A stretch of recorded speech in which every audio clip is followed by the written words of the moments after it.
Everyone say hello to a Teddy Cuts Pyrrha. Pyrrha, say hello. Say hello, Pyrrha. So I shaved him, and this is what he looks like. He's so cute. Say hi to the camera. Hands up. Hands up. Hello.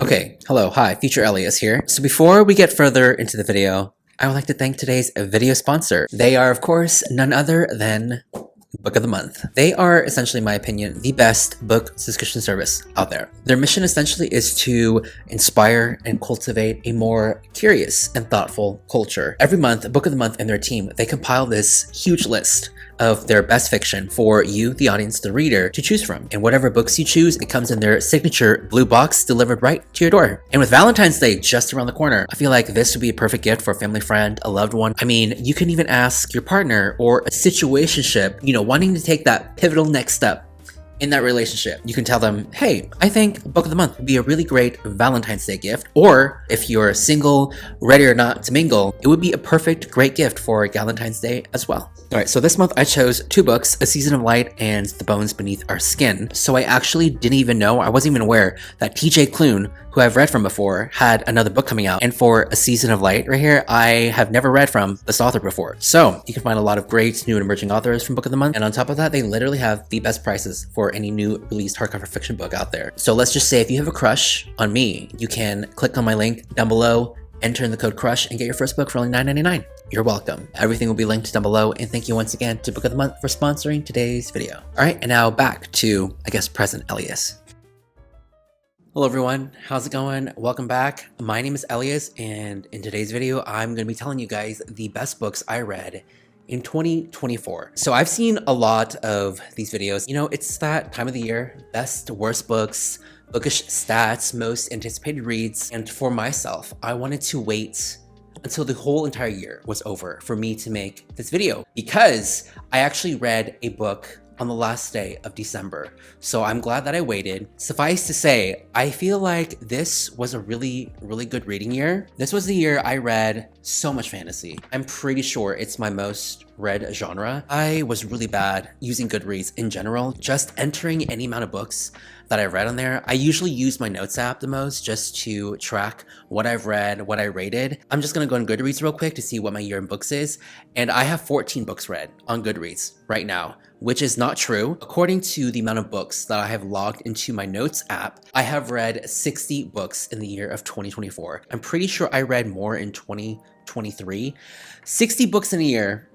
I was 40 books away from hitting 100 books. Every year, I think from like 2018 or something like that, I have always been meaning to hit 100 books a year, but I've never been able to. I think you have to read at least like 8 to 10 books a month to even hit that. I'm averaging like around 3 to 5 books at most. So on Goodreads, so far, just like a general stat, 14 books read, 7,397 pages read. The shortest book that I logged on here is A Psalm for the Wild Built. It was short, sweet, added a lot of depth. I really like the writing style and the characters. They're really funny. It was really surprisingly heartfelt. The longest book I read, hello, Kira, would you like to say something?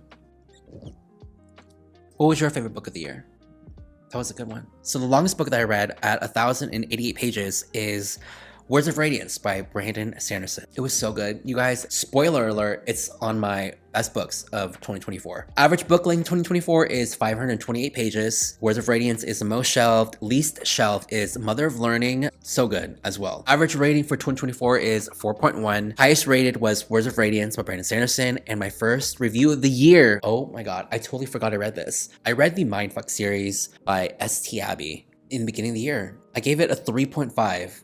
Wow, I totally forgot I read the series. I do remember enjoying the book series. I think there's like 5 books or something like that. So I actually don't necessarily have a bunch of stats to go over. I feel like the majority of the books that I read were mainly fantasy series. It was a particular subgenre that I found this year that I had a deep dive headfirst into. I was in so deep. I think I completed like 3 different series ranging from 20 to 25 books altogether in this particular genre. I will do an honorable mention aside from my top best books of 2024. If you also see any lighting changes, I'm facing the sun right now, so I have to pull the blinds down because I would have been blinded. So I'm just gonna give you guys a little preface by saying that I feel like even though I only read around like 60 books, the majority of those books I gave around four stars, honestly. I enjoyed the majority of the books that I read this year. I think I gave like maybe 1 or 2 books 1 star, actually, if that. Some honorable mentions right here. The first one up that I'm going to be giving it to is the Mother of Learning series.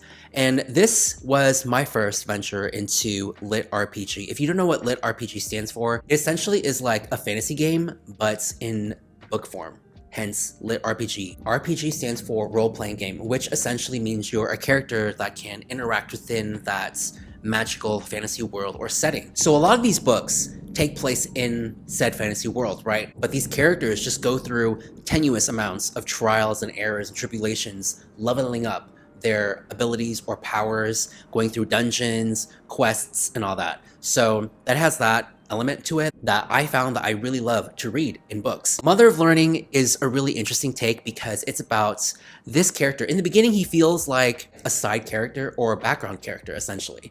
Think NPC, which stands for non-playable character, which are characters in games you can interact with, but you can't really play. Essentially, our character gets caught or stuck in this time loop that was meant for another character. So this other character that he gets stuck with, it's like essentially the main character of this story where our side character, aka our main character, gets caught in this time loop with. I repeated myself a lot there, but you get the point. In this time loop, he uses this to his advantage in leveling up his own abilities because this all takes place in this one huge city where he goes to a prestigious magical school. And so this is YA, but it sort of reads adults. I believe this is free to read online as well. It's a web novel. It's just this really long story that's split into 4 different books. And it's just so good. I reread the first book twice. So that's how good it was. I flew through the entire series, I think, in a couple of days or something like that. The story, the characters, the magic system, if you really care about intricate magic systems, but magic systems I haven't read about before, like the arcane. I've never really read books that touched upon arcanic magic. Like, you know, in fantasy, there's a lot of magic, right?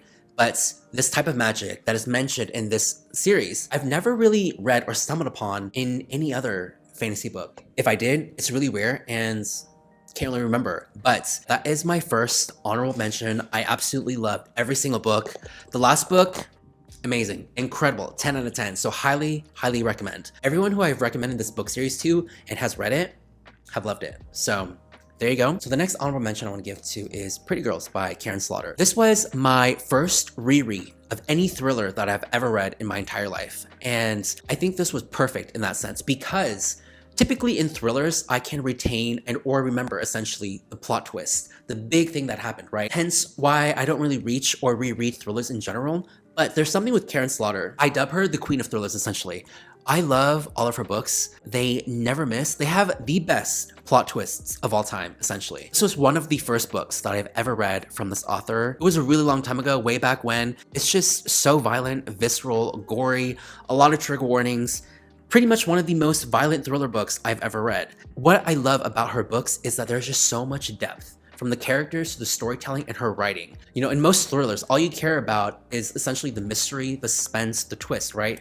Less so about the characters or the story or even the writing. But Karen is just so well-rounded. She truly makes you feel for these characters. I think I've teared up or even cried a couple of times reading her books before. This was the first thriller that I reread this year. Absolutely loved and gave it another 5 out of 5. This was another honorable mention, but if you are a seasoned veteran thriller, I'm pretty sure you've heard this on your radar before. I've mentioned this book countless times on my channel. This book follows these 2 older sisters. I believe they're in like their early 40s. Something tragic happens to one of the sisters where they have to band together after one of the sisters' husband is tragically and brutally murdered. That is sort of linked to their past. So always has something to do with their past. So this book is about 2 sisters, right? On my first read, I liked one sister more than the other. However, on my second read, my opinion of the sisters switched. It was just really fun and different discovering, you know, just that different take, that different opinion, perspective that I had upon my second reread. So my third honorable mention would have to go to another fantasy lit RPG series, and that would have to be the Cradle series by Will White. Oh my gosh, this was another lit RPG, but instead of like a fantasy school setting with arcanic magic and all that, this one follows a singular character who has to train in martial arts and the study of magic in order to basically achieve godhood, or what is beyond godhood and what is beyond the power of being a god, essentially. It was just so amazing seeing his trajectory from like a powerless kid who could barely throw a punch to a being akin to the Scarlet Witch from like the MCU, for an example, right? There are 13 to 15 books, I believe, but each book is just so short. I believe it's like 200 to 300 pages. Again, I read this on my Kindle. Reading on my Kindle, there's some dangerous advantages because it doesn't feel like you're reading like a physical book. If you're looking for like a magic martial arts inspired fantasy, definitely recommend. All right, so let's go ahead and get into my favorite books of 2024, the best books. All right, in no particular order, we have Winter's Lost by Patricia Briggs. If you already know me on my channel, we love urban fantasy, and this is the 15th, 16th book in the Mercy Thompson series. Keywords, found family, werewolves, vampires, mythology, shape-shifting creatures, Rumpelstiltskin, fairy tale gods, monsters, just heavily borrowed lore from like different stories and cultures. It's really interesting to see what Patricia Briggs does with all of these different stories and characters. So this one did come out during the summer, but it's about winter. It essentially follows our main character who gets stuck in this winter resort, dealing with winter gods, snow trolls, akin to Bigfoot, yada yada. You get the gist. I always love being back into this world again. It's just so comforting, and I'm always so keen and excited to see how Patricia expands and broadens this, you know, interesting, intricate world where fairies and humans and all these supernatural creatures coexist. If you're looking for a really fun, like cozy urban fantasy, it doesn't start off cozy, I think. The first 3 books are more like mystery and episodic. Each book is very episodic. It does have like its own closure with an overarching background, bigger mystery, but without fail, always love a yearly release from Patricia Briggs. So my next favorite of 2024 would be The Lost Story by Meg Sheffer. If I had to describe this book, it's just a very quiet, sublime, subtle, warm hug. It's just so nostalgic. If you have read The Chronicles of Narnia growing up, I feel like you would absolutely love this. It pretty much has a very similar premise in which a group of people discover a magical, whimsical fantasy world beyond our own, but this time it's through a forest instead of through a wardrobe. We follow these 3 characters, 2 of whom have into this world when they were boys, and they were lost for like weeks. No one knew where they went until they showed up one day, found in this national park in these woods. And then we fast forward like 10, 15 years when they're adults, when a young woman tracks one of them down to help her find her sister, who she believes vanished into the same worlds that they were in. Is it like one of my favorite books of all time? No, but I did thoroughly enjoy it while I read it, so 5 out of 5 for me. All right, the next set of books that I want to talk about, Words of Radiance by Brandon Sanderson. So this completely took me by surprise. Talked about Brandon Sanderson on my channel a few times, especially more this year. This was the year I think I read a lot from Brandon Sanderson because I finished like Oathbringer, I read Warbreaker before I read Words of Radiance, and I read the other novella, Edge Dancer, before reading Oathbringer. So a lot of Brandon Sanderson this year. I read the first 2 books in the Stormlight Archives on the plane. And I think being on a plane helped somewhat because I don't think I would have picked these books up or even finished it if I wasn't essentially forced to read it. Because when I was reading the first book in the Stormlight Archive, I think it's called The Way of Kings, yes, I was not vibing with it. Like the first half, like you know how the UK splits the books into 2 parts, okay? The Way of Kings, the first book, did not understand, did not know where it was going, didn't really understand the magic system, didn't really care about the characters, and yet it took me 1 book to fully get into the story because I read the second part of The Way of Kings and fell in love. The Words of Radiance, I was a little skeptical. I went into this with an open mind, okay? And I guess I was sort of forced to immerse myself into this world, you know, just being however high up I was up in the sky, on a plane reading this. This did not disappoint. I think after reading Oathbringer, this by far is much stronger and just so much better. The strongest entry in the Stormlight Archive. This was so good. I think it just has just so many highs for me. All the characters, the character arcs, where the story went, it was so good. So if you have been, you know, on the rein, qualms about reading Brandon, Brandon Sanderson. Just know that if you're anything like me, reading The Way of Kings, just be patient. Just get on with it because it'll come together. Hopefully it will click for you like it did for me. What I noticed though in Brandon Sanderson books is that he sort of like cultivates all the characters and all the stories together sort of at the end. It all comes into like this huge snowball effect where it's just nonstop twist, action, answers, reveals, chaos, like left and right. You have no time to breathe essentially when you're hitting like the last 100 or 200 pages. It's crazy. I can't really go into like the specifics because of spoilers and all that, but just know you've heard of Brandon Sanderson, I'm sure, everywhere, and just the Stormlight Archive, if you're hesitant, it is a tackle. I gotta say, it is an investment for sure, but the payoff is definitely worth it. So highly recommend. So last but not least, my favorite trio of books that I read this year. If you are an avid channel watcher of mine, you may be wondering why I have not put or talked about my favorite author of all time on here. Do you know? The real ones know.